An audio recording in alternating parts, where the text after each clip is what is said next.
This land belongs to the county of Kiambu. It was surrendered to the county government. The law is very clear on what happens when land is surrendered to a county. One, inside a county government, national government cannot own any land.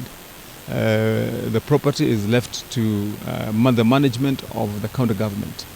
So, as is recognized by law, and when the agreement was reached to surrender part of this land, it was reached, and the agreement is between the county government and the proprietor and the lessee, who is Monte.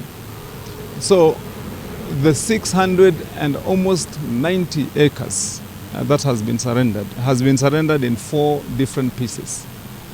What we'll do is to find out first, is that all the land that was surrendered? Number 2, I've said we'll also find out, was there a better formula to surrender that land? For example, why in 4 separate pieces? Should have been probably done in a bit of a better way that would have made the county use and utilize that land more usefully, because you can concentrate all the facilities you want to put, and then that's going to be better land use.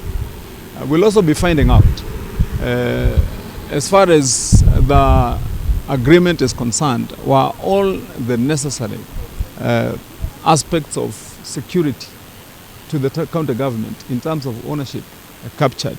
And then lastly is what is payable to the county government by the person who has leased, or by the people who have leased, that's the Del Monte. Once we've agreed on all those things, and we have processed the titling and the titles are ready, then we will be asking the lessee to pay us. And I believe that's money that's going to be used in a good way to assist these local communities. And lastly, let me say that it is important that the way we utilize that land should be helpful to the local communities. We'll be looking at what are the local interests when you're here at Kolping.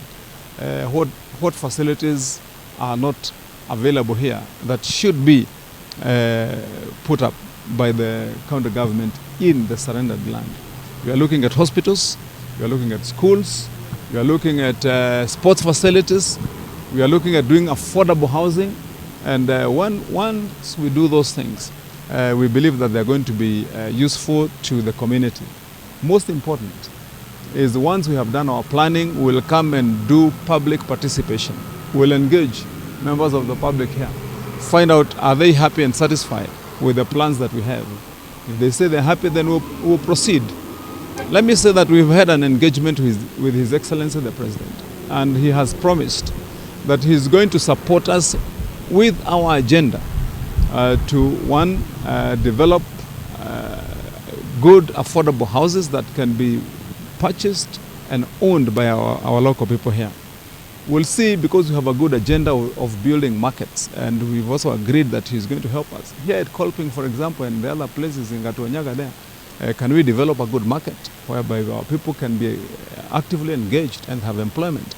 Those are the things we'll be looking at. And the way forward is for us to sit down and agree as a team and show our plans to our people. Our affordable housing agenda is immediate.